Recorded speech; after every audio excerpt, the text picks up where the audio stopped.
Phase one, हम UPSC की preparation को 3 फेज में बांट रहे हैं। पहला फेज वन जिसको कहते हैं कंसेप्ट बिल्डिंग। इस कंसेप्ट बिल्डिंग में हमारा मेन मकसद होता है 3। फर्स्ट, क्लास, प्रॉपर क्लास करनी है हमें, वो ऑनलाइन ऑफलाइन सेल्फ जो भी आपको लगे। फर्स्ट आप कंप्लीट क्लास फोकस रहिए। जब आपको लगे कि आपकी क्लास कंप्लीट हो गई है, सेकंड होता है इसी में आपका स्टैंडर्ड बुक और एनसीईआरटी, जो भी आपको लगता है कि हाँ मैं ये कर सकता हूँ। कंपलसरी कुछ भी नहीं है, आप चाहे तो एनसीईआरटी से अगर सेटिस्फाइड है तो कोई स्टैंडर्ड बुक की जरूरत नहीं। फॉर एग्जांपल, लोग लक्ष्मीकांत बहुत पसंद करते हैं, बट मेरा सजेशन होता है कि लक्ष्मीकांत से ज्यादा बेस्ट है क्लास 11, जो पॉलिटी का बुक दिया हुआ है वो अद्भुत है। बहुत अच्छे से उन्होंने टॉपिक को डिस्कस किया है और एक थिंकिंग डेवलपमेंट की कोशिश की है।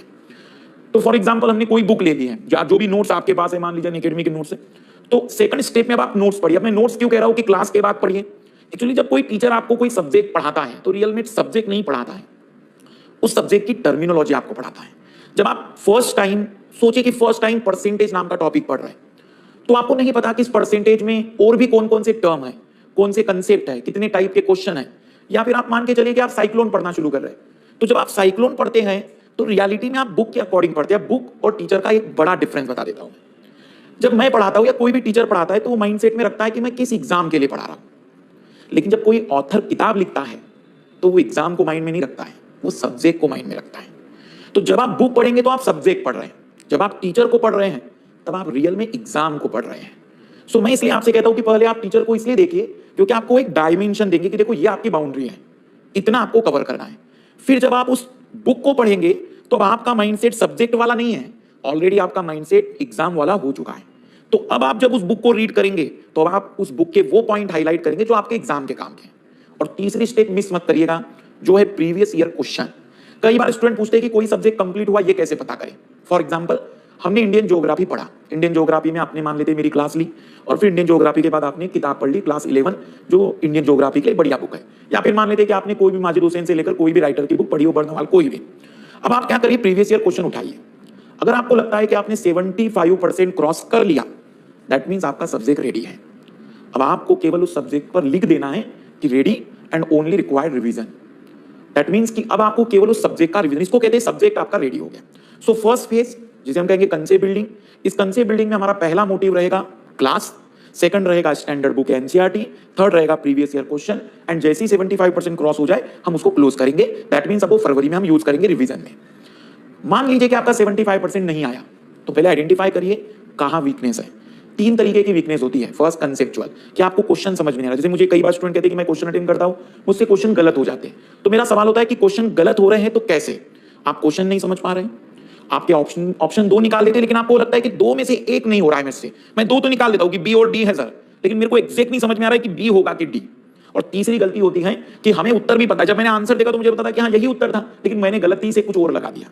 ये 3 टाइप की गलतियां होती है। अगर मान लीजिए पहली गलती है कि आप क्वेश्चन नहीं समझ नहीं पा रहे, दैट मींस आपका कंसेप्ट अच्छा नहीं है। आपने जो भी सब्जेक्ट पढ़ा है, जिस भी टीचर से पढ़ा है, आपको उसमें एडअप करने की जरूरत है। चीजों को उसको जोड़िए और थोड़ा सा कंसेप्चुअल और डिटेल में करने की ट्राई करिए, क्योंकि जो डायमेंशन आपने बांध के रखे हैं वो एग्जाम के लिए सफिशिएंट नहीं है।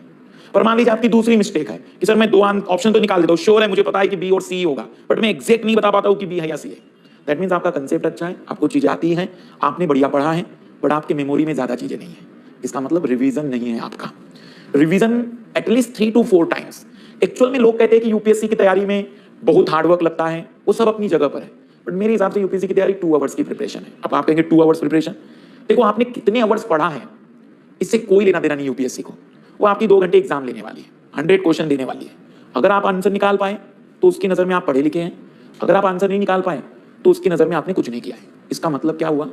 1600 आवर्स की स्टडी को हमें 2 आवर्स में कन्वर्ट करना है। अब कई स्टूडेंट्स क्या करते हैं कि 2 इयर्स में मैं उनसे पूछता हूं कि क्या क्या पढ़ा, तो कहेंगे सर मैंने सब कुछ पढ़ लिया, पूछ लीजिए मुझसे। पर फिर क्वेश्चनों में हम उत्तर नहीं निकाल पा रहे हैं। दैट मीन्स कि आपने पढ़ा है, लेकिन क्या आपने उस 1600 को इतनी काबिलियत करते हुए 2 आवर में कन्वर्ट करने की काबिलियत लाई है? और अगर नहीं लाई तो इसको सीखना होगा। फॉर एग्जाम्पल, मान लीजिए कोई स्टूडेंट 1600 आवर्स की रीडिंग की थी, क्लासेस की थी, उसने बुक पढ़ी थी, प्रीवियस ईयर क्वेश्चन प्रैक्टिस किए थे, उसने टोटल गिने तो उसने 1600 घंटे पढ़ाई की थी। अब सवाल यह है कि 1600 घंटे को जब आप समराइज करोगे तो फर्स्ट टाइम समरी करने में 500 आवर्स लगेंगे। दैट मीन्स कि अब आपके अंदर एक काबिलियत आ गई है कि आप उस 1600 आवर्स की स्टडी को, जो कि जब शुरुआत करते हैं तो 1600 आवर लगते थे, लेकिन अब आप उसको 500 में कवर कर सकते हैं। जब आप उसका सेकंड रिवीजन करेंगे ना तो ये 200 आवर्स में हो जाएगा। जब आप उसका थर्ड रिवीजन करोगे तो ये 100 आवर्स में कन्वर्ट होगा। आपको अपने अंदर ये एबिलिटी डेवलप करनी है कि आप यूपीएससी के सिलेबस को 40 to 50 आवर्स में कन्वर्ट कर सको, और इसके लिए आपको एक लंबा स्ट्रैटेजी प्रोग्राम चलाना पड़ता है। इसी को हम कहते हैं कंसेप्ट बिल्डिंग। कंसेप्ट बिल्डिंग में 1600 आवर्स का टारगेट है। मेरे हिसाब से बेस्ट टाइमिंग मैं कहूंगा 31 जनवरी बेस्ट है। आप 31 जनवरी अपनी डेडलाइन पकड़िए। अगर एक मंथ आगे भी लग जाता है तो कोई इशू नहीं होता है, क्योंकि आप फिर लास्ट के 1 मंथ में छोटी छोटी जो बची हुई बातें उनको कवर करोगे, और रिवीजन भी स्टार्ट हो ही जाएगा फरवरी में। सब्जेक्ट पहले तो आप अगर 1 to काउंट करेंगे तो 30 सब्जेक्ट है, वो बहुत बर्डन लगेगा, बट आप पेपर काउंट करिए। CSAT, GS paper 1, GS paper 2, GS paper 3 and optional.